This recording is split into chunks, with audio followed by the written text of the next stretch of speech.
Yeah. I'm almost done Broken Age, and when I was like, okay, I'll go back. I'll finally go back to Rare Replay. Gotta make the dream come true. And then I remembered. Well, someone told me.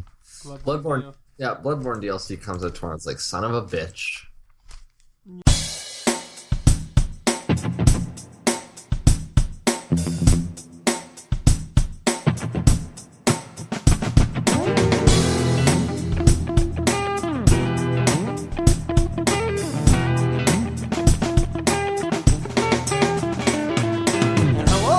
To episode 68 of the laziest, most amateur hour podcast on God's green earth from your host, Gagan and Chris. Joining me today is actually just one person, Christopher Compton. It's just you and me, bro. Yeah, no, I always wanted to go back to this little routine. Close to the close. Yeah, you know. There's a good chemistry here, plus I always figured that, if GameUnder.net can make a 4-hour podcast sometimes with two people, right? Yeah. Surely me and Chris can bang out at least an hour. I don't know about an hour. I'm going like 45 minutes. Yeah. I don't know about that. So, Chris is the only one that's actually played video games. So, let me give some apologies. I got swamped at work, so I was super lazy editing these shits. As Chris puts it, editing. Quote unquote. Yeah. So, there was some issue there, and then, so hopefully Angels and Demons, you got 3 podcasts worth of questions to give us. Episode 69, buddy, we're gonna answer all of them shits. That's the whole podcast, just answering questions. Yeah, no, I'm actually really looking forward to him listening to how we do Game of the Year. Oh god, yeah. That'll be the first time. Because I don't know if he has listened to the Giant Bomb. It's basically that format, but I think we do it a little bit better than they do. / worse. It takes aspects. Like 5 fucking hours. Yeah, because we actually get really passionate about it. Although last year's Game of the Year went smoothly, but that's also because you weren't there to defend some of your games. Yeah, I wasn't there. I think the winner would have been easy because I don't think anyone really was hard pressed to argue against Bayonetta 2. Yeah, but you needed me to like be that stick that gets thrown in the cog and breaks it. Because I feel like all of you guys were kind of on the same vibes. Whereas I'm a little bit more, mainstream with my picks. Like a Dark Souls. My Dark Souls would have been there. Dragon Age I would have fought for. Well, you wouldn't have been... Yeah, Dark Souls 2, though, is like... I didn't want to cut it, but I was like, honestly, I don't even think it's that good. I don't know what it is. Like, I couldn't put my finger on it the whole time when I was playing it. I was like... Something about this one just isn't working for me, and I haven't put my finger on it yet, so that's why we cut it. It's been like a year. Yeah. I still haven't actually properly played Dark... Like, I have thoroughly 1,000 achievements in Dark Souls. I'm close to the Platinum in Demon Souls, I think. Well, that's a tough one. And then Bloodborne, whatever. Like after Bloodborne is too hard. Yeah, Bloodborne... Well, it's too time-consuming to do the dungeons. Yeah, those dungeons really broke me because they're bad. They're just not fun. They're like unfair. Yeah, like they become bullshit and tiring. Whereas like the main game is so fucking good though. Like make no mistake about it. So funny enough, because I'm starting to set my character up for the old hunters. Yep. For a little bit, I was like, wait, why don't we ever talk about this game? Like, because we're doing our little Game of the Year jabs early. With Witcher 3 and that other game we're not allowed to talk about on podcasts anymore. Yep. And I was thinking, why don't we ever bring up Bloodborne's name? Because I feel like we shouldn't be dismissing it. No, it's the dark horse, I'm telling you. It's going to be that game where we just, like, decimate each other, and then Bloodborne rises from the ashes and just claims the throne right at the end. We bury the other 2 games so hard. We're like, well, I guess Bloodborne comes out looking better than this. It's got a combat system that's better than The Witcher 3, and its story doesn't bother us the way that other game does. We're gonna, like, irreversibly tear down those other 2 games. Yeah. And then Bloodborne is just gonna be flawless. I was actually thinking about it today. I have no glaring problem with Bloodborne like the other 2 games can Bloodborne's real issue is that Demon Souls and Dark Souls exist. Yeah. Yeah. Because Witcher 1 and 2 can't bring down Witcher 3. No. Because they're so inferior. Yeah, it's better than those games. Metal Gear Solid 1 to 4, I mean, on some level, yes, they bring down Metal Gear Solid 5. In other ways, no. Not gameplay, they can't touch it. Yeah, gameplay they can't. Well, Yeah, gameplay they can't touch it mechanically at least. Right, yeah. You know, you could argue pace and rhythm and all that stuff. Those are the problems I have. but overall, you know, it's gonna be hard. And then Rocket League, you know, there's just no way that backing is gonna happen because halfway through, at least half our stupid crew is gonna be like, "Come on, the soccer game," and I know. Even you're gonna be like, "No, guys, it's literally the greatest soccer game ever made." Yeah, it's still a soccer game. Yeah. No, but I like this year. I think this year's, for whatever reason, I think it's too top heavy. Because I'm starting to think, like, if you're making a proper like, I feel like last year there were a lot of good games, but only one great game, which was Bayonetta 2. And the problem with Bayonetta 2 is it really only speaks to a certain audience. Right. You know? Whereas this year, it's kind of like great games, and then there's no kind of like those middling good games. Yeah. It's just all great. And then like after 10th place, it just drops off hard. Yeah, or a lot of the middling good games are like, yeah, it's another one of those things, right? It doesn't feel like there's enough unique things, right? Because I always think about Halo 5. I've enjoyed it, but it's just the whole time I'm playing, I'm like, so Halo 5's officially at New Super Mario Brothers tier. And I was explaining that to William or Chaz or whatever, and they were like, what do you mean by that? I was like, New Super Mario Brothers can't be a bad game because how the fuck do you ruin Mario at this point, right?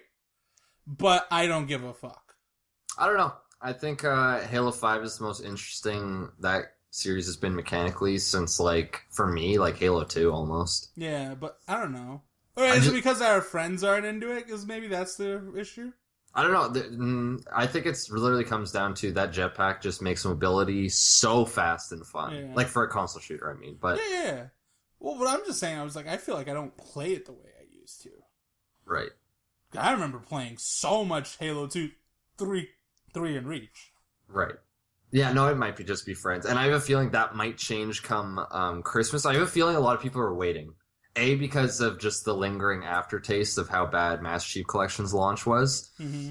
B, because more and more stuff is going to be added by then. Yeah, like, Big Team just came in. Forge is going to come in. Praise the Messiah that said the Team VRs is the official start of Big Team Battle. That's pretty sweet. And then, I don't know, by then there might be like a deal on a Halo. Yeah. That's true. I guess. I don't know. But yeah, I mean, you know, I like Life is Strange, for instance. But I mean, the other part is, I guess I've also been lazy playing certain things. By the way, we're gonna segregate. We're gonna do the Witcher thing, right? Specifically because Kundi brought this up, and I didn't want you on Skype when I was actually talking about this. But you know, you're on podcast, so I'll throw you this bone here. Okay. So we like the game Catherine.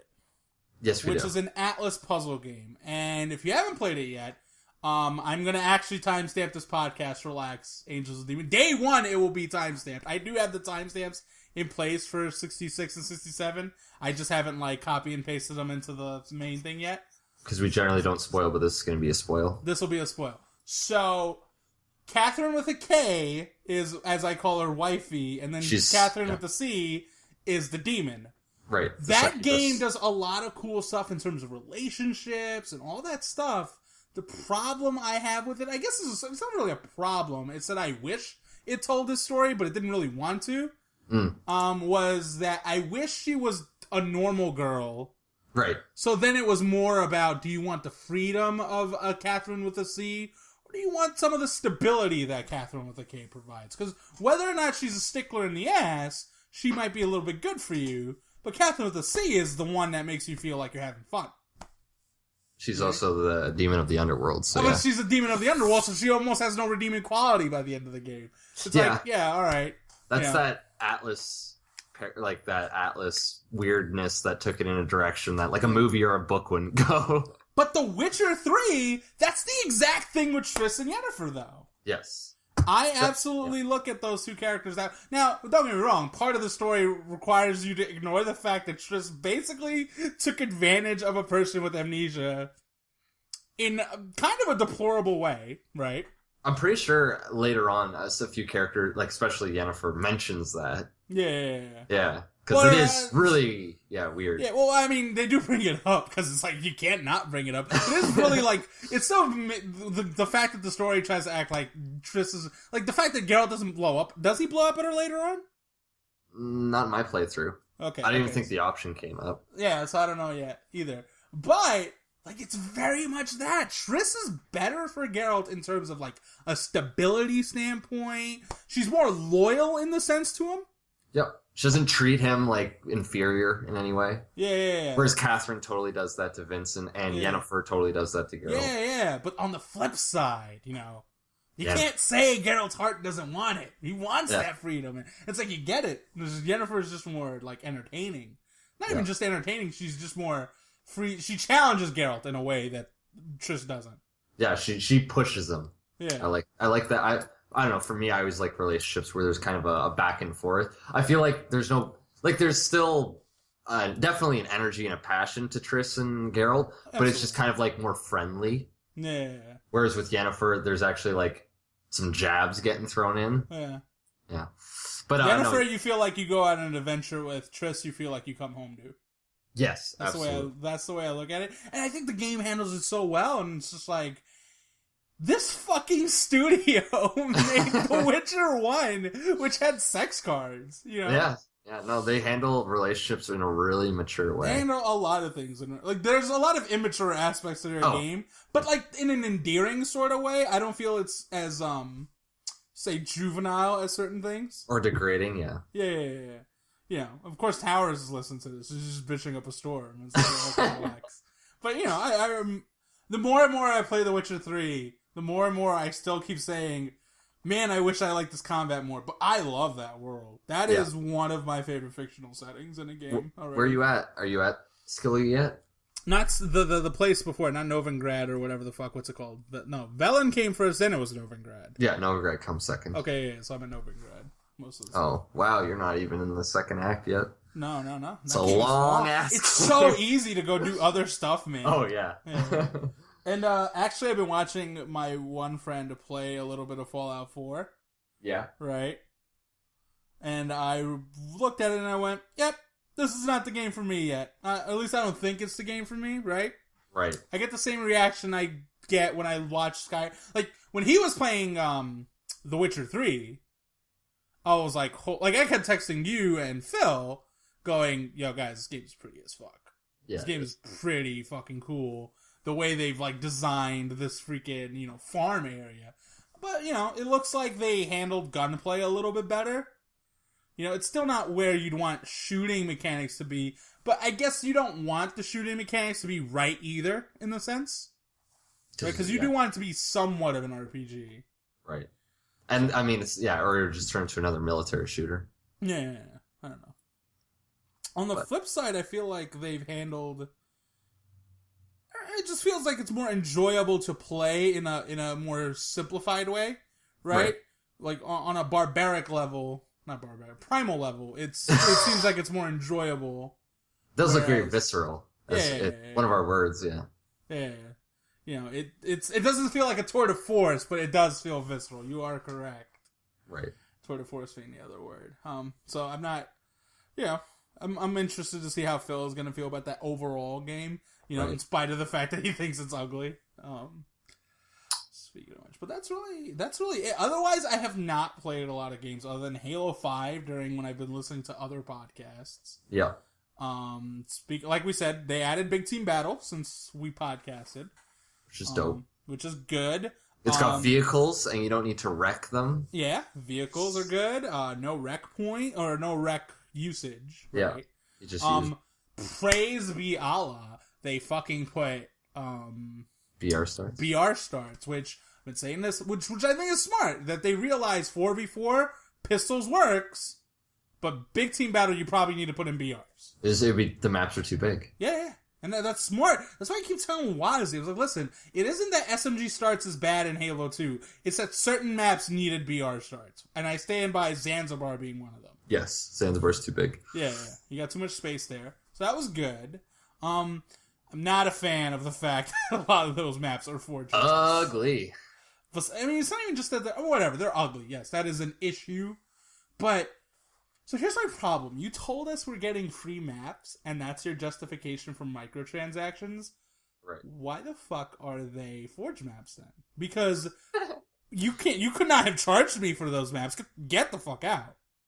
Right? Like, it's like they're doing you a favor when really What were they gonna do? Like, actually charge that? Yeah, what were you gonna do? You were gonna charge us for Ziggurat from Halo Reach? It's like, come on, no. Yeah. You forgot we've already had, like, I don't know if they, like, suddenly had, like, this weird epiphany or something, or just this weird moment where they forgot that Forge maps were part of Halo's multiplayer rotation after a certain point. Because, what was it? Sandbox in Halo, was it Sandbox or Skybox? There's both. Sandbox was the map itself. Right, and then Skybox was just a layer of the map, because you could take it up to the air, right? Yeah. Right. So, like, again, that map, for instance, ended up creating a lot of maps that got added into Halo 3 to give it, like, a later push at the end. Yeah. And Forge World was, that was everything Halo Reach needed, because that game just did not launch with enough maps. No, yeah. So, that's a little disappointing about Halo 5. Because, again, this game, for its 60 frames glory, has sacrificed a lot in terms of visual assets. Right. I mean, it's noticeable that it doesn't look that pretty. No. And plus with Forge maps, I don't know what it is. Maybe it's just because when you have these parts that you can manipulate on the fly, there just isn't the same fidelity to every piece. Like, you can immediately tell it's a Forge map, just even the way the ground looks. It feels off. Yeah. Yeah. Yeah. Well, because, I guess, like, the physics of that whole thing has to be weird, too, right? Because they're taking all these weird little parts and making sure they click together. Whereas, Yeah, everything feels a little boxier. That's what I'm trying to say. It feels like a bit like a... The way they make Headlong just doesn't feel right. And I played Headlong so many times. I'm like, this feels large. This feels wider in terms of, like, the spaces that fill up the map. Right, and I think that's because they can't, like, you can't curve things in Forge. Yeah. And it takes a lot away from the map's identity that I'm hoping... Standoff, I think, translated fine. I think that was just... Because there wasn't a lot to that map's design when you think about it. No. It was just, like, hills and a major base area, right? But Headlong was very detailed when you think about it. It was this big construction site. There was that the piece of the highway on one side, the crane on another, the other building with its multiple layers and openings. So capture the flag, fun. Yeah. Are you turning around to capture the flag, or did you say that facetiously? No, I always liked Halo 2 Capture the Flag because I felt those maps were so well designed for Capture the Flag.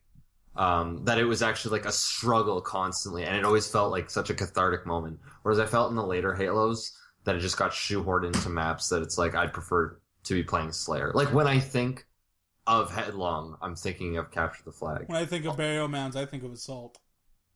Yeah, exactly. Yeah. Something and the like maps were built in a way where scoring didn't feel impossible. Right, exactly. Whereas I felt like certain Halo 3 and Reach maps, it's like, it's always gonna be fucking 0-0 at the end of this game. Yeah. Or 1-1. People don't like that one Halo 2 map, but because you say, once you grab it and get it off the platform, what is it, Relic?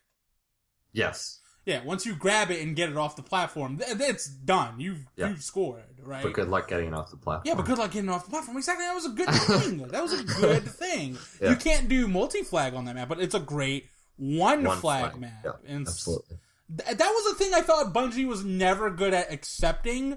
They felt their maps were good for every game mode. Right. And no, that's not the case. Because I remember they tried to do fucking Team SWAT on Blood Gulch, and it's like, no! That is terrible! And even on Blood Gulch, the Halo Reach version of Blood Gulch with the DMR, which has better range than the BR. So... What was that one map in Halo 2 with the purple tits? Purple tits? Colossus? No. Colossus.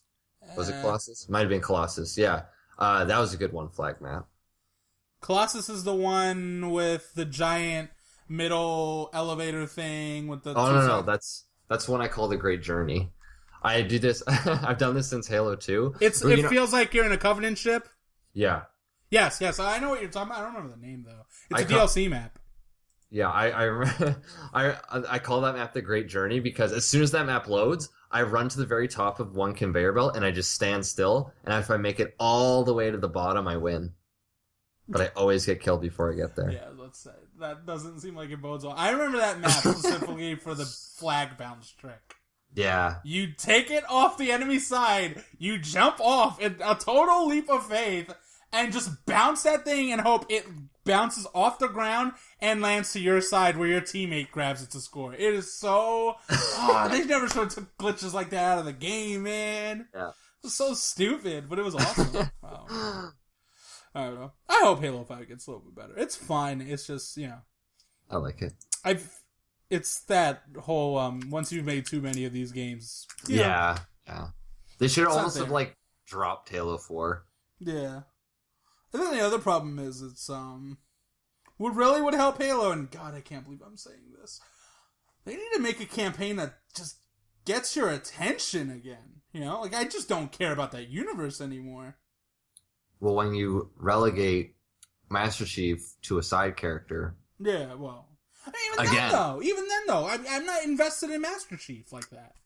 You know what I mean? It's The Witcher 3, I keep saying this, it doesn't play as well as it should, considering the praise the game gets, but it's so easy to like that game. It does so many other things right. Yeah, I don't know. Yeah. I didn't give a shit about Halo campaign since the first one, honestly. 2 was terrible, 3 was only fun because I had my friends. Yeah. 4-player co-op online. ODST was DLC. Yeah. Halo Reach. Reach squandered. Terrible. Such a cool concept. Yeah. Just, oh man. And then Halo 4 and 5 felt like fan fiction. Yeah. Well, I say 5 feels like fan fiction. I didn't play it, but... But when WASD doesn't want to defend a Halo campaign, that's when I feel like people should worry. WASD is pro FPS games, period. Right? Because he likes all the Halo campaigns for the most, even Halo 4 on some level. He plays every Call of Duty every year, and I think it takes a Ghosts for him to hate it. You didn't like Ghosts? I think he didn't like Ghosts. He's weird though. He also doesn't like All Gillied Up as a mission. I'm like, what? You're crazy. What the fuck? Okay. That's a great mission. He's like, oh, it's scripted. I'm like, so is all of Call of Duty 4. Yeah, welcome to Call of Duty. Anyway, no, that's our Halo check-in. You played Broken Age? I am playing it. I'm almost done. Yeah. Does that count as a this year game or a last that's year? a this year game because it finished this year. Our rule with the adventure game is the year that adventure game is finished in, as in like the final episode. Okay. Is the year that game counts. So Kentucky Route Zero is a 5-act game, and Act 5 comes out next year. I don't care if Act 1 came out in 2009 or whatever year. It's a 2016 game. Okay, that's how we're doing it. Then yeah, it's a this year game. Yeah. I like Broken Age so far. I think I'm pretty close to the end of the game. Really, I don't play that many point and click games. I haven't in my whole life. So I don't know where exactly this stacks up. I would just say, I guess if this is like the best the genre had to offer, then maybe it's okay that I'm not a huge point and click. I'm not saying it's terrible, but if you know what I mean? So funny enough, there's a Bunny Hop review on this game, right? Yeah. And he's like, this game is a reminder of potentially the positives, but really all the reasons adventure games died the miserable death that they did. Right. I just don't, because if this is 2015, correct, and the only innovation the whole game has is the fact that you can switch between characters at any time. It's probably not an innovation. At any time, I can think of. I believe you do that in 1954 Alcatraz. I remember doing that in 1954 Alcatraz. Well, then not even then. Yeah. I mean, it's very vanilla. I mean, it was intended to be a throwback. It is, yeah. It does feel very vanilla. Don't get me wrong. The writing is on point. I love the art style. There's a lot of humor, hits for me to actually laugh at a game. I think only some of the Persona games and this game have made me laugh. No Time Splitters laughter. Yeah, Time Splitters laughter, yeah, for sure. Yeah, because it's how do you not laugh when Cortez says time to split? Yeah. It's a funny game, and that's very rare. But just, the puzzles are pretty easy to solve. There's only been one time where I had to kind of scratch my head and go, what the hell am I supposed to do? You do, I guess maybe because I get the humor, a lot of the puzzles relate to the humor. Mm-hmm. So if you don't kind of have an oddball sense of, this obviously goes with this, If you're looking at it logically, it's going to be like, what the fuck am I supposed to do here? But I don't know. I think it does a pretty good job at presenting its universe and thus how to solve puzzles. I like the main characters. Yeah, Shay. but you're saying the playing it part, you don't really. Yeah, it's just like I feel like I'm solving puzzles to get to the next plot point, which I know is like really reductionist and explains basically every video game, but I feel so often that the puzzling together part takes like 10 minutes and then it's like, okay, cutscene. Well, it's reductionist in a sense, but like, again, let's go back to The Witcher 3. Yeah, you're doing quest. Sometimes you're doing pitch work, but when it gives you the take down the griffin, when you're doing the tracking of the griffin thing, right? A lot of what's making it really interesting is the context, but the fact that you're playing it and it's this badass sequence when it finally happens, right? Has been built up properly. It's an the game keeps you invested on an interactive level as well as on a passive level. Whereas adventure games like this, they suffer from two things. They either the puzzles are so disjointed from the story, you're always wondering, why the fuck is so much of the story wasted on this? Mm-hmm. Right? Or the puzzles are bullshit, and then you're just like, why were they bullshit? Yeah. No, I don't feel like Broken Age has bullshit or totally left field, why am I doing this type of thing. I just think it's more like, when I finally complete a puzzle, the payoff is still very calm. Yeah. Like, everything in that game is just so calm all the time. It's like, it's a very relaxing game. There's a few moments where the story really like throws a twist your way. And you're like, oh, that's so interesting. Like when you find out how these two stories are related at all is interesting.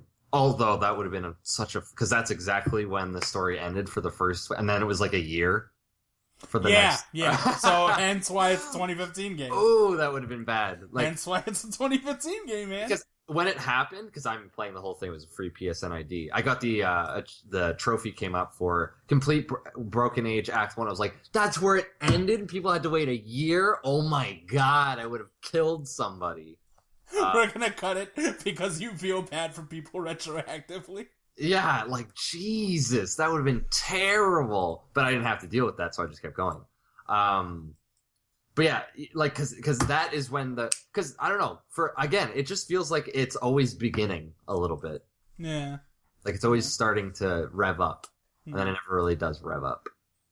It's still, the whole time I'm like, this is pleasant, this is enjoyable, but I don't feel like I'm like standing or sitting forward in my chair waiting to see what happens next. Yeah. Just kind of like, I just smile every time something happens. Yeah, so I mean, I would argue that's more of a failure than with the story, right? Because then the story is just not engaging you on the same level. Where it's like you said, it's pleasant, it's calm. It's basically the story equivalent of when you're playing a video game and you're going, "This is fine.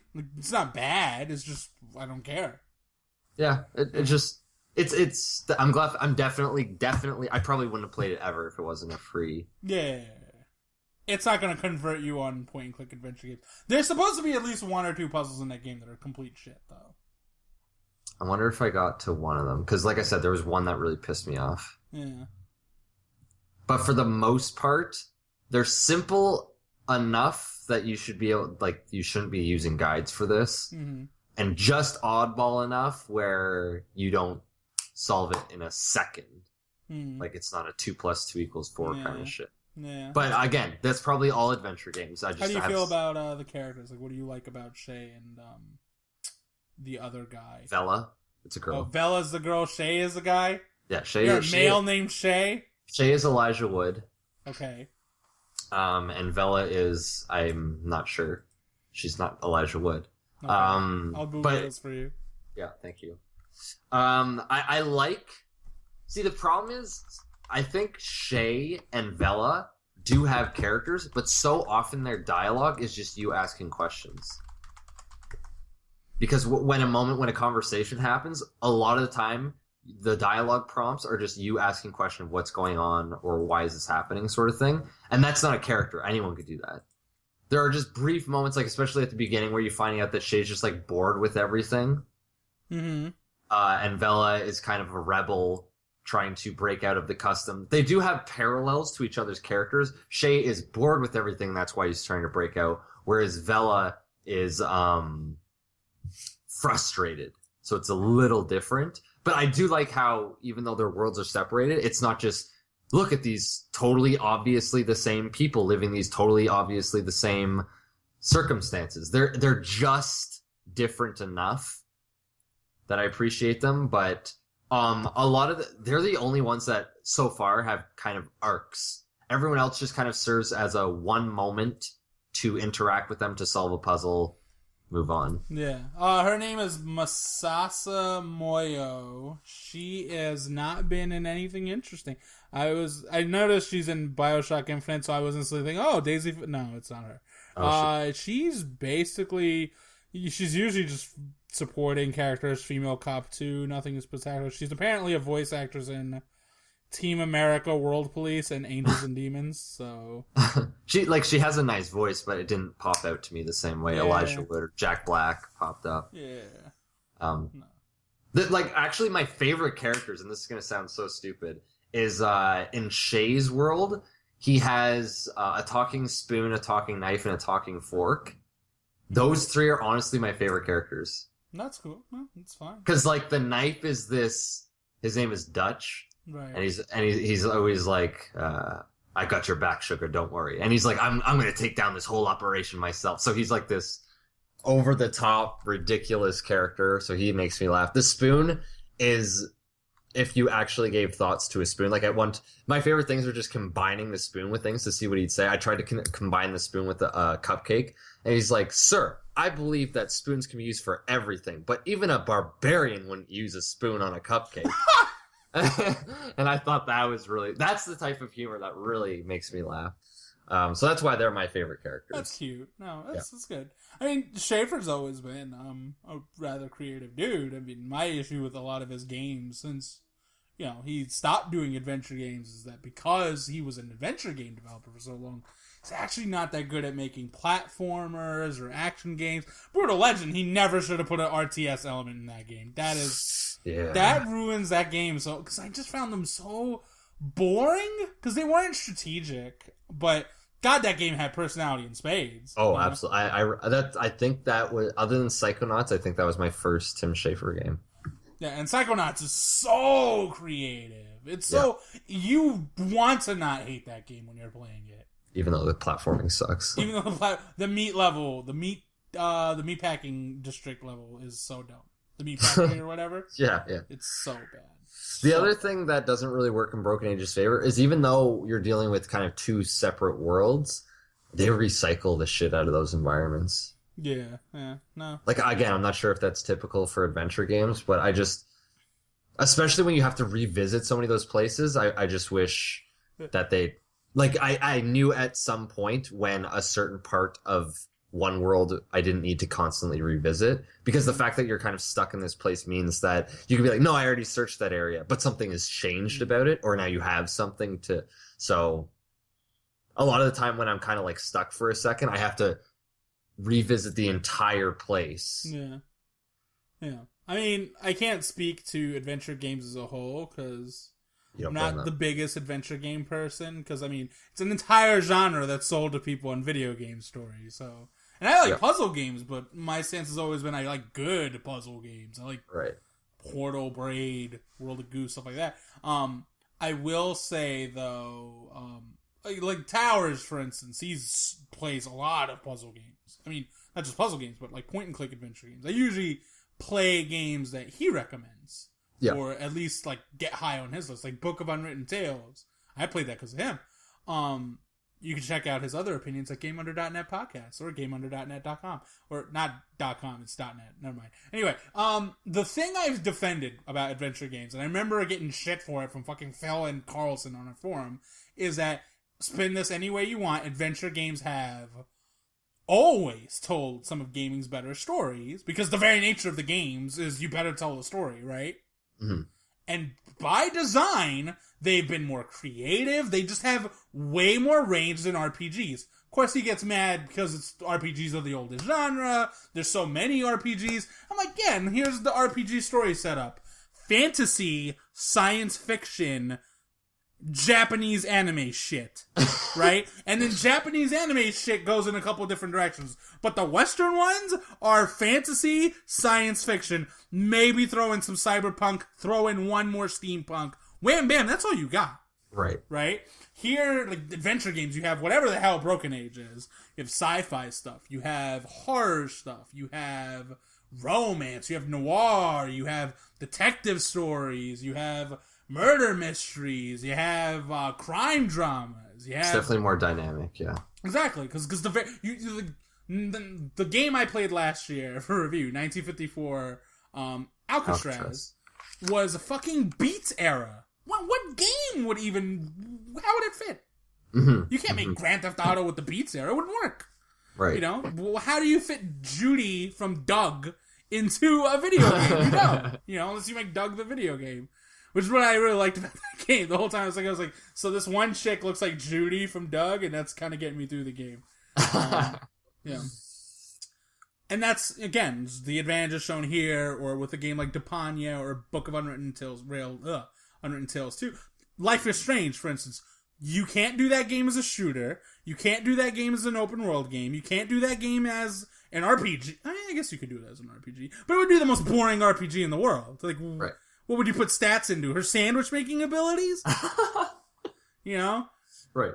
You gotta improve Max's homework stats. You know, it just wouldn't be fun. So fun to do homework. Yeah, exactly. So, it wouldn't work. But do you feel that you much prefer what Telltale does on the adventure front versus like, if I was to tell you this is what an average quality adventure game is like. Right. As in, there are better adventure games, but this is the format. Yeah. Yeah.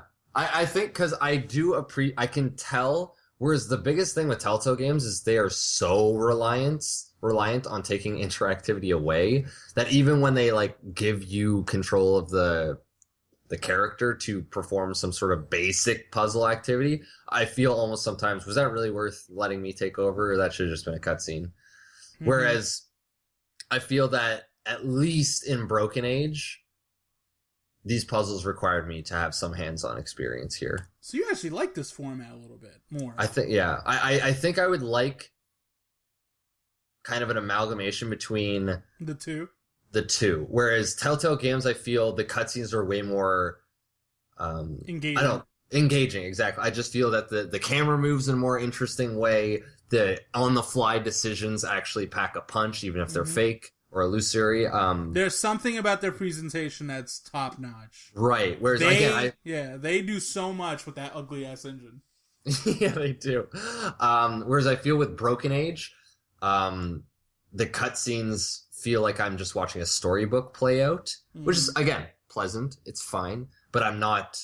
Whereas Telltale games, sometimes I have to kind of lift my jaw up off the floor at what just happened. Yeah, well, it's when, if you're going to make your game so passive, you now need to learn how other passive mediums present themselves. Because when movies do very static direction, you notice it right away. It takes you out of it.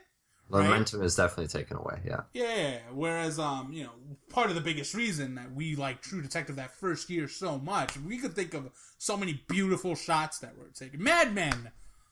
As fantastic of a show as the writing is, the characters, the acting, there are shots on that show that are fucking brilliant. Yeah. You know what I'm saying? And they add so much to the experience. Ditto with Fargo. Breaking Bad. Fargo's another one. It's a new one. And just movies in general. I mean, Gravity. What is that movie with static direction? You know what I'm saying? Yeah. You know, if that's shot reverse shot, it's a terrible movie. Right. And I get that Broken Age was made on a budget. It was a Kickstarter thing, so they had to kind of limit what they were capable of. I mean, that's not a defense. That's not a defense because basically the entire film industry was built on people that made up for their measly budget with directing chops. Right. You know, they should have made a more interesting presentation in the grand scheme of things. Plus, it's not like Double Fine was broke. Right. No one would fund this game, but Double Fine has money. Yeah. No, it's just, that's ultimately, I think, what it comes down to, is that the story is what should lift this up, and it's good, the characters are endearing, but I don't feel myself constantly saying like trying to see. I think the puzzles in the game are more interesting than the story itself, because it's trying to make you puzzle out the story. There's a lot of kind of twists and mysteries around, whereas I'm just like, I can wait for you to just tell me. I don't need to see what comes next. Yeah, that's true. There's no real urgency, which again is interesting because I think maybe it'll actually benefit upon repeat playthroughs, in the sense that when I came to a pretty big reveal about halfway through the game, I started to understand why certain things happened the way they did, and how the two ages were kind of interacting with each other in a way that I didn't piece together originally. And maybe that will add a little bit of flavor, but especially in that first act of the game. And again, I'm nearing the end of the second act, especially in that first act of that game. I feel so often that everything feels so just passive, going through the motions to see why any of this is going to matter. Yeah. I still want to play that game. It's fun. No, I think you should. Yeah, like I'm not the biggest Double Fine guy, but I do like Tim Schafer's adventure games. I'm looking forward to replaying Grim Fandango next year, because I can't play it this year because now it's all got to get the Game of the Year quality games out of the way. I still got to do Undertale, man. Jesus Christ. Yeah, I still need to do Undertale too. That game sounds, and I really just want to stick it to Phil like an asshole and be like, yeah, I don't care if the game's ugly. It's a great game. It's like, you're shallow. That is such a shallow reason to cut this game. Yeah. No, I should play it too. Speaking of which, William was on a fucking forum thread going, he's like, yeah, the way the game looks makes me not want to play it. And I quoted him and said, shallow. And of course he says, it was coming from me, that's a compliment. I was like, you tell yourself that. I was like, that's just a shallow. Like, there's no other word for it. The thing bothering you is the way it looks. Like, if it ends up playing well, it's actually well written, who cares? Yeah, no, for and the way I look at the game was like, yeah, it looks... My issue with it, from a look standpoint, is like, it doesn't look all that interesting or inspired, and it looks clearly like it's from a fucking NES or something, right? And we've gotten to a point where games have come up with more flavorful styles. Like, Hotline Miami, that game's not the prettiest game in the world, but it's got style. Yeah. You know, it's got a look. Whereas this makes looking bad look good. Yeah, exactly. The Super Meat Boy or things like that. They have this Shovel Knight. Exactly. Shovel Knight has a very clean look, in spite of the fact that it's emulating NES. It feels warm, if that's a nice way of putting it. Yep. You know, maybe it's because I played those games when I was a kid, but it does speak to the heart a little bit. Speaking of which, actually, now I want to bounce off of you. There's an article on The Atlantic. And I believe I'll just post this on our Skype thing. And I'll link it with this podcast. So, The Atlantic, you're welcome for the hits, buddy. From, not that you need my website for the hits. But it brought up the idea that gaming, more than any other medium, seems to really work on nostalgia. Because as human beings, we tend to, associate games with a certain time or some type of social thing with our friends. And I can't disagree, because when I think of Halo, every time I get Halo, I always think back to high school when Halo 2 came out. We just never played anything but custom games, right? Mm-hmm. And, there's certain things Halo's done better and certain things it's done worse. But the one thing it definitely never did was make me just play so much with my friends the way Halo 2 did. And that's why Halo 2 will always be Halo 2, right? Mm-hmm. And then, of course, there's Nintendo, whose entire business model might as well be, bitch, we own your childhood. Yeah. You know what I mean? So, how do you feel about the notion that gaming, more than any other medium, is way too reliant on nostalgia? I don't know, because movies can't go 2 months without a remake of some 80s thing. And what is that? That Adam Rush Sandler... Hour is getting a TV show, so even television isn't above it. X-Files is coming back. That Adam Sandler movie that came out this year, Pixels, was just... I mean, I guess that was a weird amalgamation of 80s nostalgia for video games in movie form. Mm-hmm. But yeah, I feel like movies are victims of it too. I think maybe the only reason we notice it more is because games are sequel-driven? Yeah, games are sequel-driven, and our well of history is smaller. So it feels like we're dipping into it quicker. Whereas I don't know if movies remade shit as much as they've done in the past 15 certain years. things you just can't remake. Right. If you try to remake The Godfather, They're remaking Memento. They're remaking Memento. What? Yeah. I'm you not were kidding. out of high school by the time that movie was out. Seriously. And how do you remake that movie? That was a good movie. You can't. Why the fuck are you remaking Memento? It was a really good movie. Stupid. But, I think that's Nolan's. No, I like The Prestige more. So I think that's Nolan's second best film, personally. It's my favorite Nolan film. Memento is so fucking good. Why would you remake it? Is know. Nolan remaking it? I doubt it. No, there's no way. But I heard, yeah. That's so stupid. Right? It is. So The Atlantic, maybe you need to go look at other things. I thought it was a mixture of true-ish, but then at the same time, I was like, so knee-jerk. Like, we're forgetting that, yes, the indie scene is built on some retro love, but then I don't remember a retro game that plays like FTL. Or a classic. Right. I think that's what it also comes down to is, sure, we're using the aesthetics from that old generation, but now we actually have the controls in place to make these play well. Yeah. Because trust me, I just replayed Rare Replay Collection. Some of even the classics are like, wow, I wish the controls were better in this. Yeah. I mean, the other problem is because this medium's done such a poor job of maintaining its history or preserving its history, right? Some games are just hard to find at this point, that's hard to play. True. You know, people plug up that market for you. It's like, oh my god, you know, this cool NES game that just didn't sell more than 5 copies. I can't play it anymore. Wah. And then someone just comes up with it and it's like, well, fuck it, I'll play it. Cause, put it on the virtual console. Yeah. Or not even the virtual console. It'll be on Steam or something. So that's smart. I don't know. Chris, I know a series you got some nostalgia for. It's good feelings, some bad feelings. The Mass Effect series. Mostly good. Mostly good. I would say it's your favorite series from last gen. Persona doesn't count. Persona is technically a Gen 6 game. It just stomped on my heart at the end. Yeah. Possibly almost made me quit video games, but no hard feelings. But that spoke to how much you cared about the rest of it. Right. You know, I don't think, because again, plenty of other games have had bad endings. You don't give a shit. It's like, yeah, whatever. It's video games. But Mass Effect was supposed to be above it. Oh, was it ever below it? Yeah, well, I don't know. It's a mixture of things. But, new Mass Effect 4 details are out about what will happen. I'm going to do a quick bullet point thing from this thread that, gave us a neat little pile. It'll be 2 squad mates as before. A human blonde and a Krogan are mentioned. So far. All squad mates have jetpacks, which is supposed to come into play into exploration. Omni Tool has more functionality, for example, a combat shield. Greater detail in character facial features and models. Destructible cover, because that's a Frostbite engine thing. Yep. Completely different ship. I take it as a step away from the frigate-sized ship that we saw in Normandy, and towards a larger ship. Anyway. Which makes sense. Hints at Mako customization. Pathfinder quarters section of the ship, the main character is referred to as the Pathfinder. Pathfinder quarter, I'm guessing like his main area. Yep. I'm guessing you're going to be allowed to customize it or something.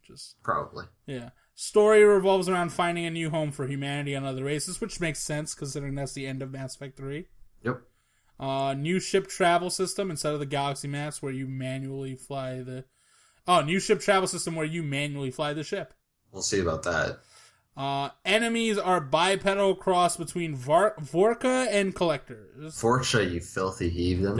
I'm so sorry. God damn, get it right. The enemies drop into combat from Cerberus ships, but it could be it could be a placeholder. It could be a placeholder. Yeah, okay. What I'm saying, that's just where they went with it.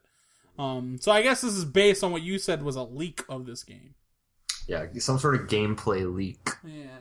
Well, it seems very interesting. It seems it sounds real because it's in line with what we actually do know about the game in the sense that it is about finding a home beyond our galaxy, and it's going to be much more exploration focused, which was always interesting because that's what they kind of positioned the original Mass Effect to be and never panned out that way, where they wanted it to be very exploration focused, but it was just, I don't know, time constraints, or the technology wasn't there. All the planets were very dead.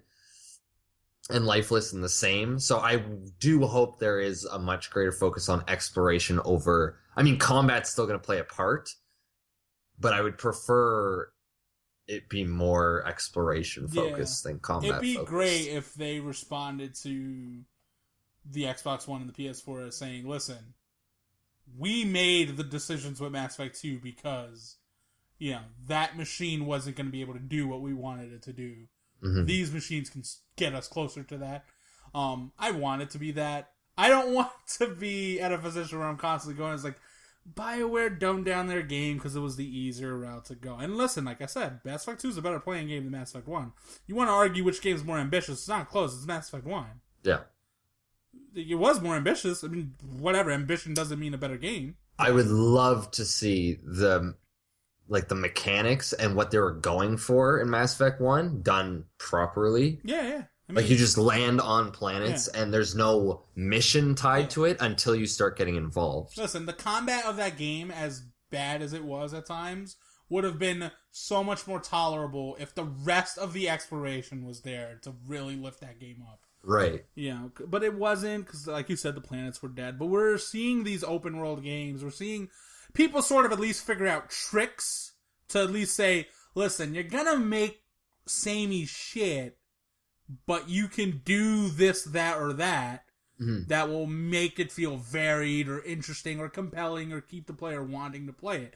The Witcher 3, to me, at least from a narrative standpoint, is a masterclass in making you buy into the same exact open world bullshit that you don't like in other open world games, but you're on board with The Witcher 3 because it's and listen, I'm not saying that in a negative sort of way. I mean that like, no, it did a positive thing with this because you know, even when it is exactly somewhat of the things I don't like about open world games, the fact that they make it matter adds so much more to it. Because it's one thing when it plays well, but when you don't make it matter, it feels so disjointed from the rest of the game, such as a certain game I think is the game of the year. You know, it takes away from it because again, it's like I go back to this in Mega Man X. If you kill Chill Penguin first, the Flame Mammoth level becomes iced up. It's because you killed Ice Guy first. How a 2D game understands that, but open world games don't have missions that feel connected to each other is stupid. So, you know, I hope they nail it with this game. Plus, you like Dragon Age Inquisition, right? Like, let's ignore the fact that Phil hates on it. And no, I liked it, and then I played Witcher 3, and then it just dunked on that game every... Yeah, but that's fine. But I didn't think that... I don't think... The Witcher 3, at worst, makes you reassess your opinion. I was like, okay, maybe I was way too lenient on Dragon Age Inquisition. Yeah, no, I don't... It's not that I suddenly, Dragon Age Inquisition is a shit game. Yeah. It's just that I have to kind of check. I'm a little bit more reserved in saying, it's such a flawless... I didn't say flawless in the first place, but it's such a great fantasy game. It's but it has big problems, yeah. Because one of the coolest things I always thought is like, look how much you can explore and you can find all this stuff. And then, like, Witcher 3 showed, but it's like, no, seriously, here's how much you can find, and everything is a quest, and everything relates to your character. Whereas with Inquisition, it's just kind of like numbers in a metagame that don't ultimately matter so much. Yeah. Like Mass Effect 3. Or Mass Effect 3, man, and I keep saying, I was like, there's a lot of sloppy things about Mass Effect 3. That ending is shit. It's not even fun. But I still remember that game. I was like, man, it wasn't the worst game in the world by any stretch. It was fine. It was dirtier than Mass Effect 2. I feel like I remember the look feeling that way. There's something about the color of that game. It just got darker in an ugly sort of way. Yeah, I totally know what you mean. I wouldn't say dirtier. It almost like, I don't know how to explain it. It's just like it washed out. Yeah. A little bit. Feels like there's a lack of polish to that game, which makes sense. The game was rushed a little bit. Feels a little rushed. Thank you, EA. But yeah, it doesn't seem like Mass Effect Andromeda is going to be rushed. This thing has been in development for a while. Yeah, well, they sort of got this like really verbal ass whipping when you think about it for Mass Effect 3. So yeah, I don't think, again, Inquisition was a huge jump after Dragon Age 2 was destroyed by critics and fans. Mm-hmm. So as much as Mass Effect 3 was not the failure that Dragon Age 2 was, they still got beat for it, and I don't think they'll come back and screw up again. Yeah. Yeah, I'm hoping that BioWare turns this around and gets back to at least where we were at when we thought they were when they were at Mass Effect 2, right? Right. Whether or not you think they're going to be ever the company that made Baldur's Gate 2 or Knights of the Old Republic in terms of that RPG developer for the hardcore RPG fan, right? Right. I don't know if they're ever going to be that again because of the way the AAA space is now. Mm-hmm. You know what I mean? I can't think of one AAA RPG that really.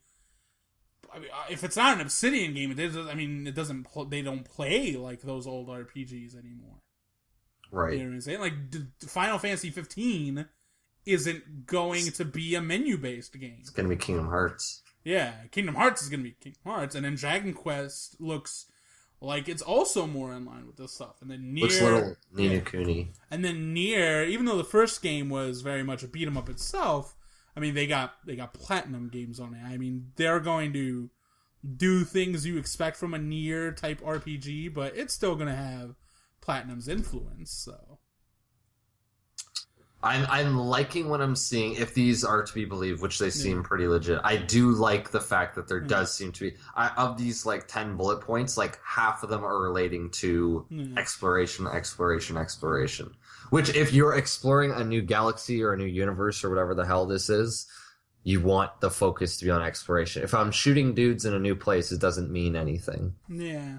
I've already done that. I'm sure, I'm still gonna be shooting dudes. It's an RPG, it's gonna be combat, of course. Yeah. But just, don't make... If it's going to be the fate of the quote-unquote galaxies in my hands, don't make it, against some huge threat. The fate of the galaxy is in my hands because I'm looking for a new home. Yeah. I'm making decisions not about who lives and who dies. I'm making decisions of, is this the best place for my people? Yeah.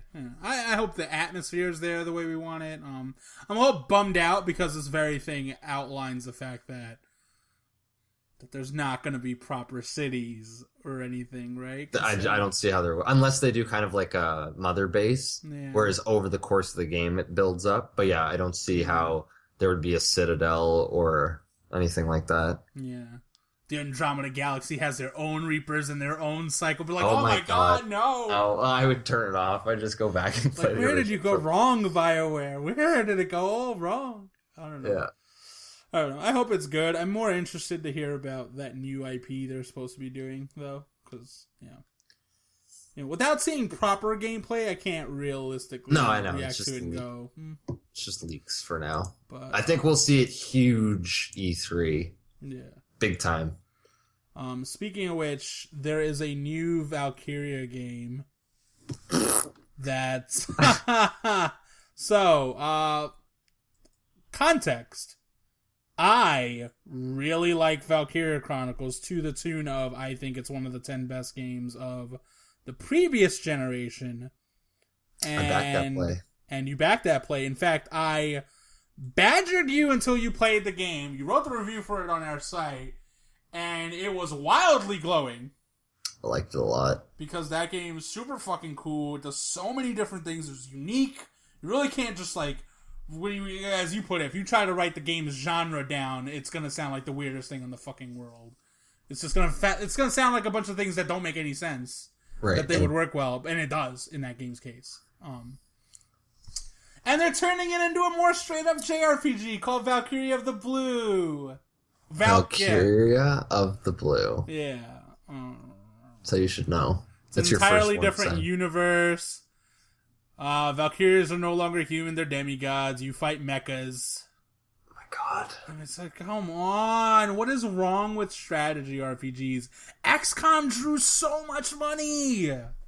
Well, we have XCOM 2. Yeah, and XCOM 2 is so fucking rad on PC. But man, I really wanted a Valkyria Chronicles to come to this country again.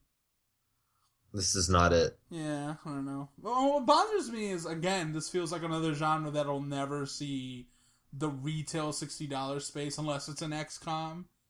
And if I want proper alternatives, I gotta play the indie versions of Banner Saga or something like that. And I have no problem with Banner Saga. It's just, there is always that advantage $60 talented devs, right?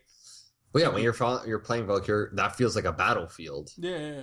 3D models and storybook aesthetic. Yeah. It's delicious. Some people don't like the presentation because it's overkill and it's slow, quote unquote. And I'm like, fuck you, it's great. Game's fantastic. Yeah. Nothing wrong with my baby. Leave it alone. Yeah, there's nothing wrong with Valkyria Chronicles. I mean, whatever. I hope it comes to this country. It might be good. People like Valkyria Chronicles 3 apparently on NeoGAF, so it can't be all that bad. But I want to know what the team that made Valkyria Chronicles and Skies of Arcadia is doing. Like, are they in a Sega dungeon right now? You know, Please, what's Sega doing with them? Let them make a game. Fuck the Sonic guys. Scraps. Like, yeah, the Sonic guys. Put the Sonic guys in the dungeon or No, something. that's what happened is the Sonic guys run rampant through everyone else in the dungeon. They're freaking out upstairs. Yeah, for real. Jesus. What else is here? Deus Ex, Mankind Divided, after we said it's going to be one of the big pillar games, tentpole games of next year, early next year, got delayed 6 months. Like that day. That day that we recorded that podcast that I uploaded like yesterday. Today. Yeah, it's delayed. The idea being that it's content complete, but they want to tighten it up and polish it up, which I look at that as such a fucking positive thing to hear. Yeah, content complete. That's amazing. Yeah. Give them 6 months, 6 extra months to polish that. Yeah, that thing is gonna fucking glisten. Well, hopefully. Hopefully. You know, they could be lying. Like, listen, the way you guys responded to the pre-order, we were like, listen, we need to readjust some of the shitty things we were doing. Gotta get that out. You know? Which would also be worried about. But I don't know. I think that game looked more or less like what you would want a sequel to Human Revolution to look like if you like that game. I look at the 6 months as an advantage in the sense that, cool, it allows me to replay the original Deus Ex, which is a fucking rad-ass game, and give Human Revolution another chance past the tutorial, because allegedly it's a really good game. Just with a really insulting tutorial. Just with a really insulting tutorial. I'm glad that you at least see it. I don't understand. Bad. Yeah. I was like, God, that's been my defense the whole time. It's like, Christopher, I like video games so much that I rarely shit on them. Compton understood my complaint about the tutorial. Even he thought that was patronizing what that game does. And he doesn't give a fuck the way I do. If that was like one of those mockumentary shows that when the moment where it said, here's how to duck undercover, and then it showed me a video, that would be the moment I looked right at the camera with the are you fucking kidding me face. That was like the most degrading thing. As if A, I don't know how to crouch in a video game. Right? And B, show me like, oh, okay, that's the crouch. I thought that was jump. Like, so oh my god. stupid. I don't understand how that game has like survived ever not being called out for its tutorial. I can't find one other person besides you and me that thinks it's stupid. Imagine Human Revolution has the same fucking thing. You and Mankind Divided? Or yeah, Mankind Divided. Man. It might. But this is good. Because it just makes it less crowded. Yeah, that helps in terms of the crowded part.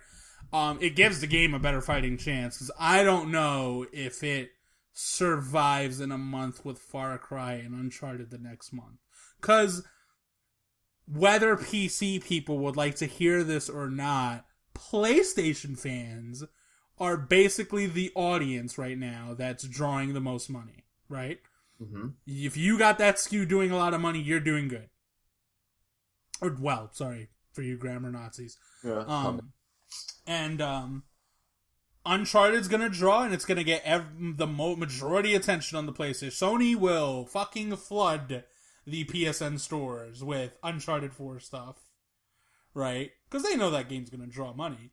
And Far Cry's done well for itself. Ubisoft in general makes way too much fucking money on their open world games at this point. And then you got all this other stuff. And then again, PC audience, they're likely to show up for XCOM 2. It's probably in that game's best interest to take a delay. But the fact that they're going 6 months is awesome news again, because if it's for polish reasons as well, we're guaranteed at least one game in 2016 will not be broken. That game is Persona 5. 2 games in 2016 are guaranteed to not be broken. Persona 5 and Deus Ex Mankind Divided. We couldn't even say that coming into this year. Witcher 3 and Metal Gear could have been broken.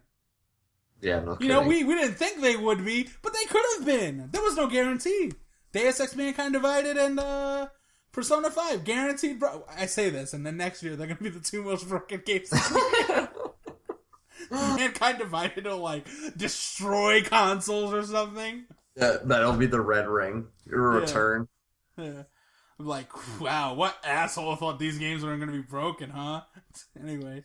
I wonder if we're past that broken games. I feel like we are. I can't think of the last one that was like really it was bad for like 6 or 7 months there. Yeah. I mean, it was fucking terrible. When Ubisoft fucked up the Tetris port, I was like, what are we doing? Like, have we forgot what developing video games is like? Let's all take a step back, stop counting our money here, guys, and fucking make a game. Apparently you need to throw more money at how to develop Tetris. Jesus. You know, you guys messed up the square block. Like, what? It's like a triangle. Yeah. The square block can't be like a triangle. But okay. Oh, I get what you mean. I'm sorry. Yeah. Apologize for ruining your joke. God damn it. I know. This is what we are. You know, some of our chemistry is there, but then the other part of our chemistry isn't. William and Ben have ruined it by always being here with us. We need to get back in the groove. I know. We thought we weren't going to plug out 40 minutes. We definitely went well over 40. Yeah. And we still got a few more things we just need to talk about. For instance, I already mentioned the fact that Fallout 4 made a shit ton of money. A shit ton of money, by the way. I think it was something absurd, like 500 million. No, it was something bigger than that. What was the number for Fallout 4? Through the fancy use of Google here. I'm going to Google it. I think it's an 800 million number. A whopping 12 million. Whoa. Fallout 4 ships 12 million in one day, generates $750 million in revenue. Woo! That is ridiculous. That is also ridiculous because while Fallout 4 and Black Ops 3 have done strong, GameStop has pointed out that Assassin's Creed Syndicate, Halo 5 Guardians, and Star Wars Battlefront are actually underperforming. To the tune of GameStop actually dropping in terms of revenue year over year in the month of October. Yeah. I think that's just because people are buying other places. Yeah, maybe. But you say that, but here's the thing. Halo 5 drew, what was it, $400 million, and in that number, Microsoft also added in microtransactions that game was drawing, as well as the consoles that came with the game. Oh, wow, that's overinflated as fuck. Yeah, so when you're thinking about it, I was thinking the whole time, I'm like, Halo has usually done really strong numbers day fucking one, and considering they're not even giving us a cold hard, like, how many units sold count, I gotta say, it's like Halo 5's gotta be actually doing worse than any of the Halos right now, which I guess makes sense. Technically, the 360 Halos are inflated by the fact that the 360 was a successful console last gen, right? You know, Reach and Halo 4 launched on consoles that had way more, a higher user base, right? So, one would assume Halo 6 will crush Halo 5's numbers, in theory.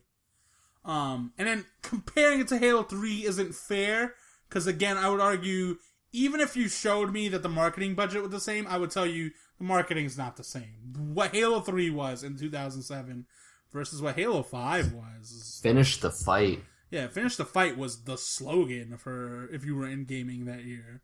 You know, so. Big game. Plus, again, Halo 5 came late October, Halo 3 came in September. Big difference. Halo 5's coming on the heels of the Master Grief collection. Yeah, coming on the Master Grief. You know, as Halo's been a damaged brand, no less. Because Halo 4's community died, and it seems like it took its toll on Halo. It seems like Microsoft, which, again, adds to the other thing with Microsoft, is that Forza doesn't it never draw big money. It never drew big money the way they thought it did, right? Mm. But then this past year, it barely charted in the UK. It didn't, I believe it didn't even chart in the NPD for top 10 games sold that month that it came out. Yikes. Right?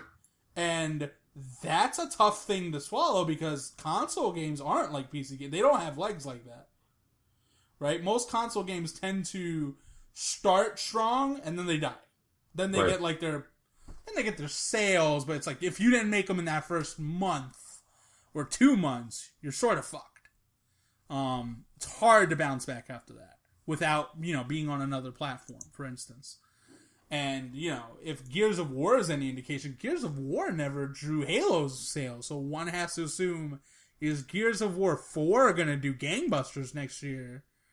Yeah, I do have to wonder, because the other thing that's, in Gears of War 4's favor is there hasn't been a Gears of War main title in a long time, so maybe people are excited for it, but I just don't, I don't know, I don't hear the rumblings like you usually hear for a game people are really excited for. Yeah, I feel that way about Microsoft's main IPs, in that they've gotten the worst end of what happens to Nintendo's IPs. They get all the, another one of those, without that brief moment of glimmer of excitement that I feel like, at least with Zelda, you get it, right?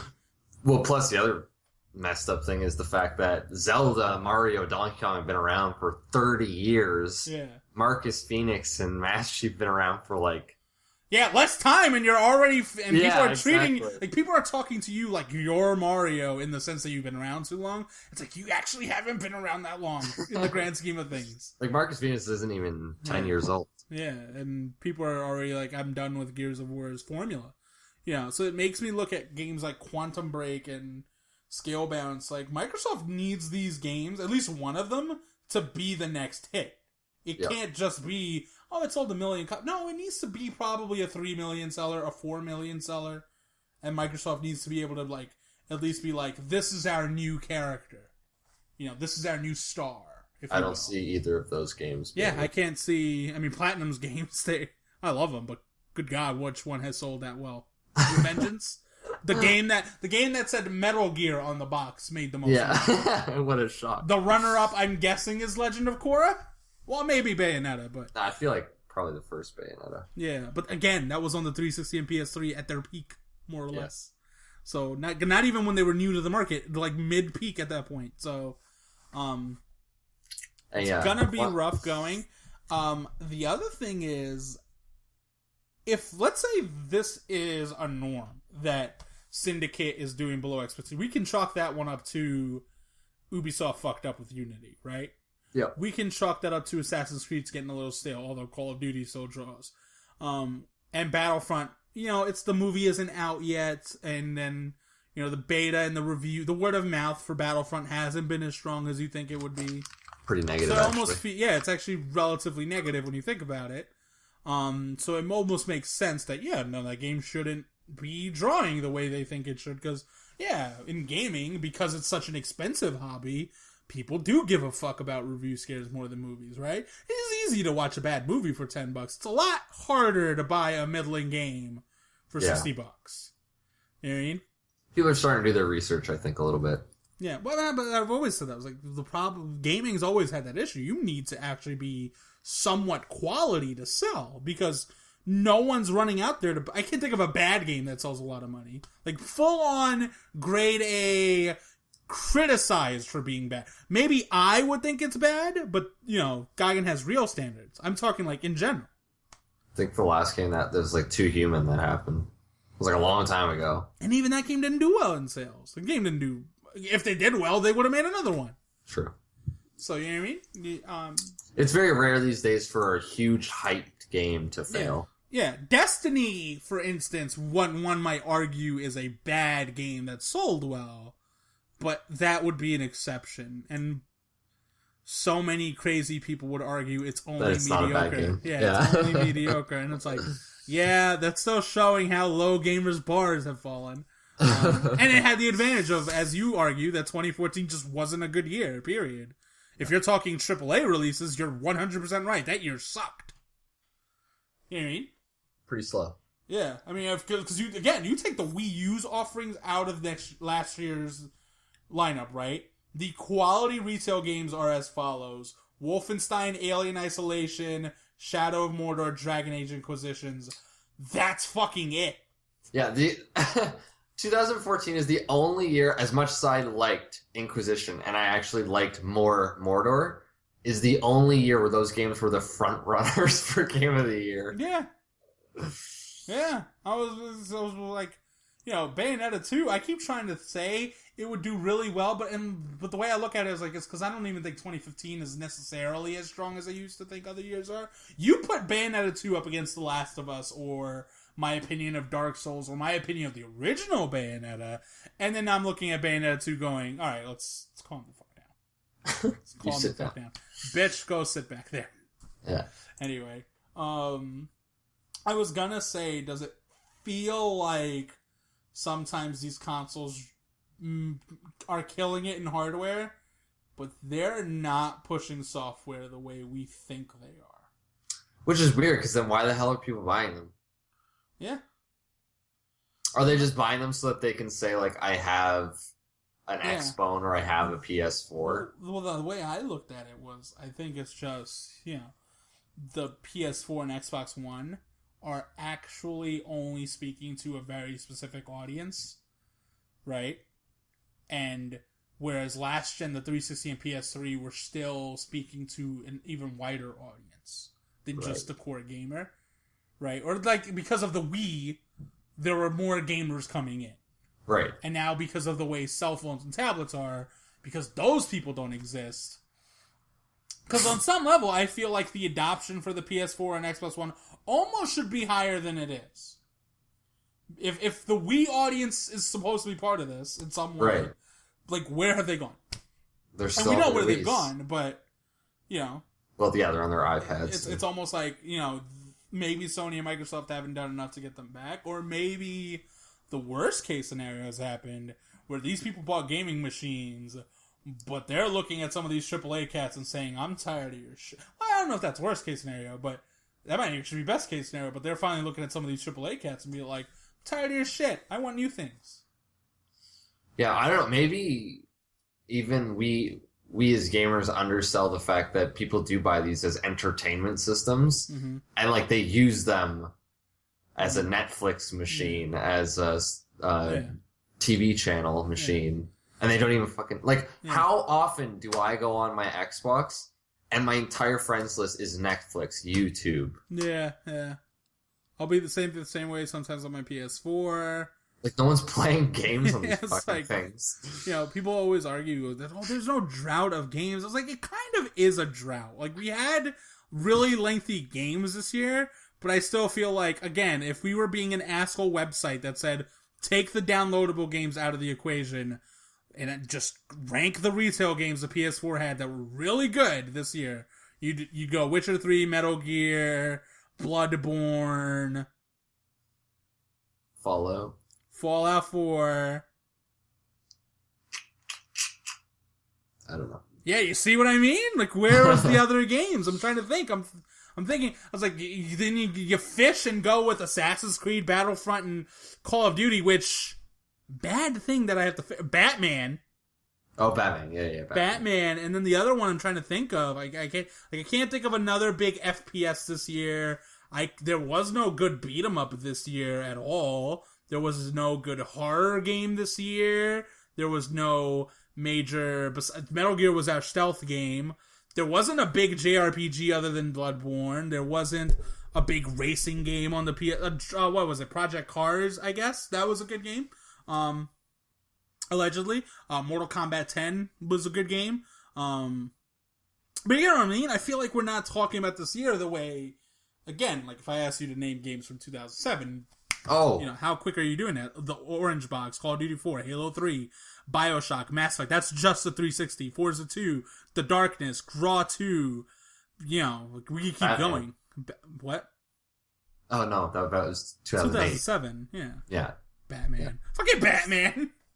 I can't because every time I think of an August, there's always that dark horse, and it was Batman and BioShock. That year was BioShock. BioShock was, and it wasn't even a dark horse. Like the gaming audience knew about it because if they knew I guess I just wasn't big into gaming back then because I remember not knowing shit about BioShock. Well, hold on. Well, BioShock was because the people that knew about BioShock were PC cats.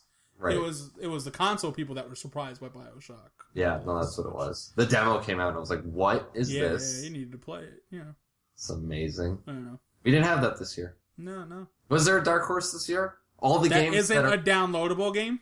Right, because all the games that came out this year that were good were like, we knew that was going to be good. Yeah, and then like the dark horses were Rocket League.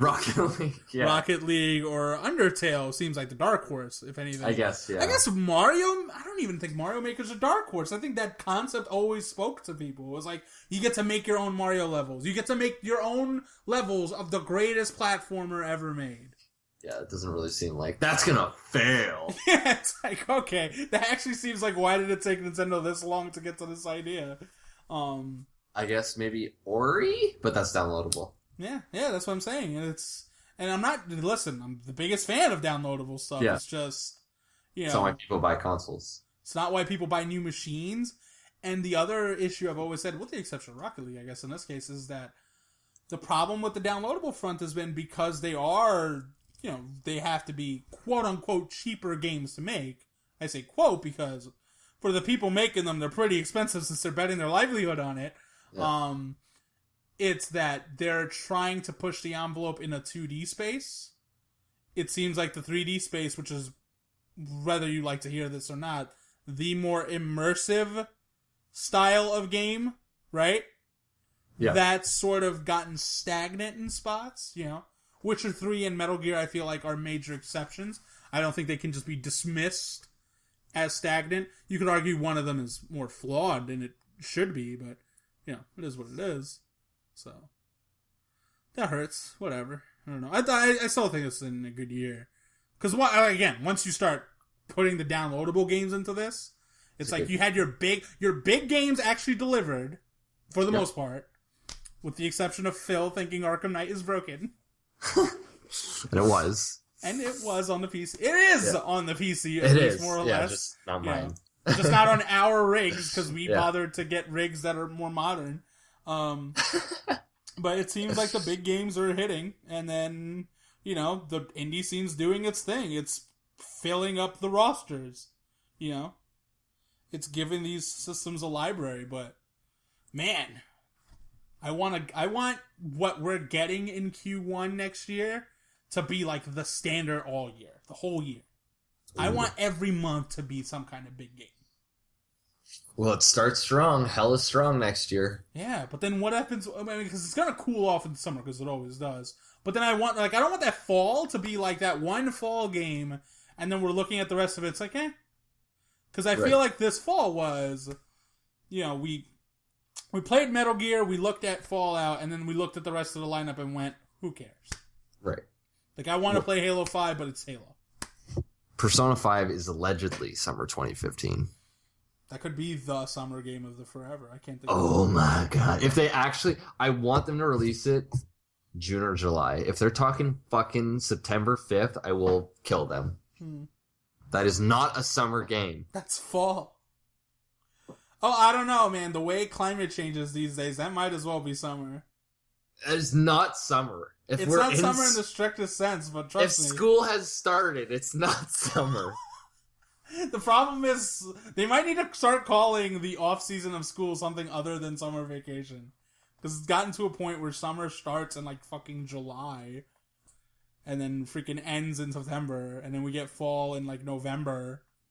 It's weird. It's snowing right now. It's winter. Yeah, it is. You're calling this winter? It was cold as fuck last night in the front. So, that's that. Fall 4, blah, blah, blah. Well, the other thing I had to run by you were multiplayer games. But we've done that discussion. I just remember we talked about, should multiplayer games be $60 because of the Battlefront situation? But right. And we said, not really. I wouldn't say not really, but it's so much as like, it's fine that they're $60, but they need to put their money, like they need to make you believe that it's worth the $60. Right. Content-wise. And if it's not, Then it's like any other $60 game. Why the fuck are you $60?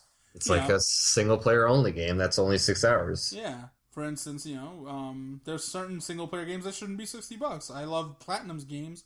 Does Metal Gear Rising: Revengeance technically earn $60 even though it is replayable? Not necessarily. One could argue it's more enjoyable to play than, say, Fallout 4, for instance. I would argue that easily. But facts are facts. Fallout 4 gives you gameplay per square inch. Revengeance doesn't.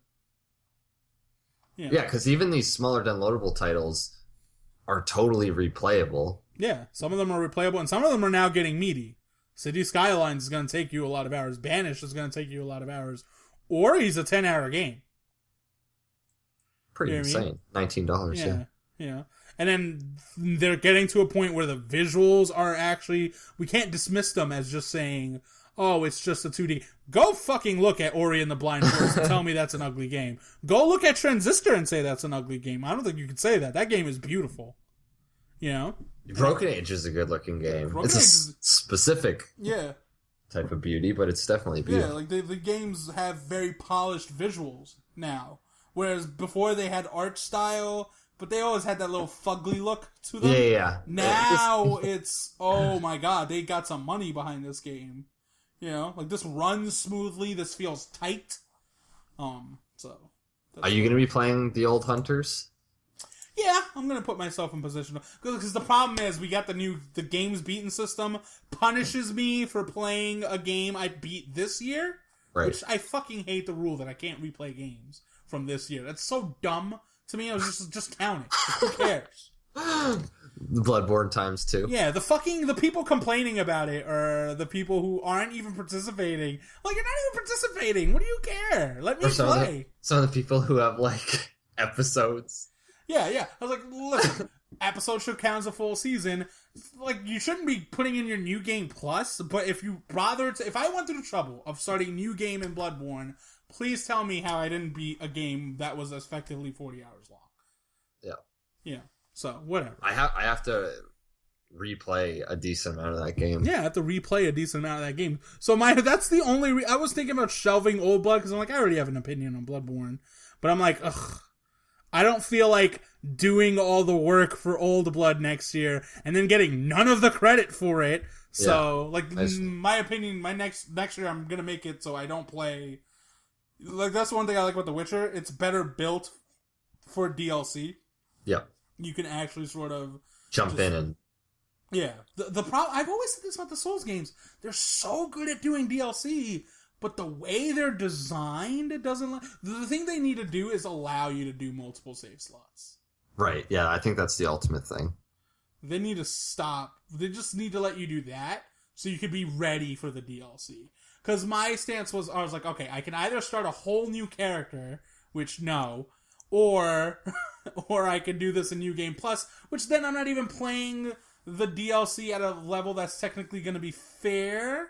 Because now they're going to be spongier than they usually are, right? So, I imagine that when I go up against these cats, they're going to be tougher than they should be. I'm thinking about just being full cheeseball and just being like, fuck you, I'm playing this in co-op, I don't care. I'm actually thinking about it too. Yeah. Just because... because I'm like, what are you going to say to me? I didn't beat Bloodborne solo? We have a whole Twitch stream of me getting my ass kicked. I did my job. Well, that's what I'm doing just to gain levels right now. I'm like, I already beat all these bosses except 3 solo. I'm fucking beating them all with co-op. Oh, no. New Game Plus, when I was playing it, I'm like, nope. Calling in people. Father G called in people. Cleric Beast called in people. Cleric Beast is a joke. I still called in people. No. I did Cleric Beast by myself, but I called in people for Father G. Yeah, I was like, I'm going to do this. Go on. Yeah. Other than that, it's Thanksgiving season around where we are, so... Black Friday, stay safe. Enjoy your holiday. Chris's Canada already had their Thanksgiving on October. Yeah, but we still have Black Friday. You still have Black Friday. You guys also have Boxing Day. We have Boxing Day in December. Yes, we do. You guys are weird. Yeah, I'm pretty excited. December for me is always a month very closely tied with video games. I feel like I'm always catching up on something. Yeah, that's what December is good for. Plus, it's good for our Game of the Year stuff. Game of the Year will be done. We will plan to do it in January. My idea is always the first real release of January, is about the time we'll do the podcast. So that way you did have the whole year to play the games, right? Mm-hmm. And more so, now you know that 2016 started the day this X game released, and then 2016 ends when one game in 2017 that's worth a fuck comes out. You know, obviously we'll try to avoid it being at the end of the month of January because that would just be pointless. Too late, yeah. Yeah. It would just give too much time to think about it. I think I want some more raw reactions. But, you know, I have my games set up. Arkham Knight, Witcher 3, Ori, Undertale, Galaxy. That's a cool looking game. Yeah. You got your Rare replay up soon? Yeah. Because I want to... The ones I really want to play is Life is Strange, Ori and the Blind Forest. Those are two I definitely want to play. I just want to wait for a sale. Yeah. Well, we're about to get into sale season, too. That's just it. That's why I'm waiting. And you got Secret Santa, so you just need to be... So I'm going to send this podcast over to whoever has you on Secret Santa. Listen, he wants Life is Strange, and he wants Ori. He has a PC that can play it. Both, yeah. Yeah. So. I'm so ready. So, yeah, this was episode 68. I believe we did well, Chris, when you think hour and a half. Twice as long as we thought we were going to. Yeah, I mean, you know, like I always said, you know, the people are going to probably say, like, listen, just do Chris and Gagan. We don't need Ben and William. Drop that dead weight. Drop that dead weight. It's like, listen, Ben, what did you play? Tell me what you played, and I'll just act like I played it on the podcast. William, Chris will act like he played your game. I played StarCraft. Scratch that. I'll act like I played your game. I'm out. See you, Will. All right, anyway. Enjoy your night. Please subscribe to us on iTunes and Stitcher. We're out. See ya.